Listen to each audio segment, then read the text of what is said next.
সরকারি বরাদ্দের ভাগ না পাওয়ায় রোববার গাইবান্ধার পলাশবাড়ী উপজেলার পবনাপুর ইউনিয়ন পরিষদ ভবনে তালা দেন ৬ সদস্য ও তাদের সমর্থকরা। সোমবার সকালে চেয়ারম্যানের সমর্থকরা তালা ভাঙার চেষ্টা করলে দুপক্ষের উত্তেজনা সৃষ্টি হয়। এ সময় প্রতিপক্ষের আঘাতে আহত হন এক ইউপি সদস্য। আতঙ্ক ছড়িয়ে পড়ে স্থানীয়দের মধ্যে।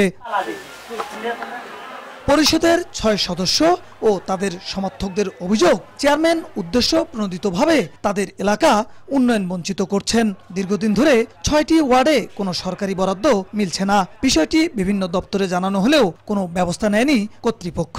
জনগণ ক্ষিপ্ত হয়ে কালকে মানববন্ধন করে জনগণ সহ আমরা সহযোগিতা করে আমরা রুমে তালা দিয়েছি। যে জিয়া মেম্বারের বাহিনী আসে এখানে তালা ভাঙ দিয়েছে, এরা দাঁড়িয়ে ছিল সেখানে এসে লাঠি দিয়ে বাড়ি দিয়েছে। এত বড় বড় ছোরা, সেই ছোরা দিয়ে এসে ডাইরেক্ট আসে মারছে। বরাদ্দ আমাদের দেয় না, বিদেই তো বিভিন্ন জায়গায় কমপ্লেইন দিলাম, তো উনি আমাদেরকে কোনো ভাগ ভূতা কোনো কিছুই দিতে চায় না।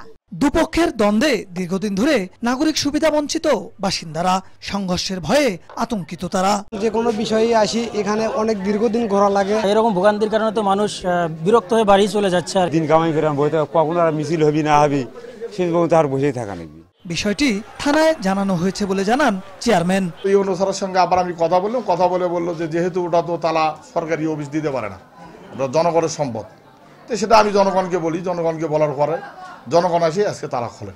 ২০২৩ সালের মার্চে চেয়ারম্যান মাহবুবুর রহমান মণ্ডলের বিরুদ্ধে বিভিন্ন অনিয়মের অভিযোগ এনে অনাস্থা প্রস্তাব করেন ওই ইউনিয়ন পরিষদের ৬ সদস্য সহ অধিকাংশ সদস্যরা।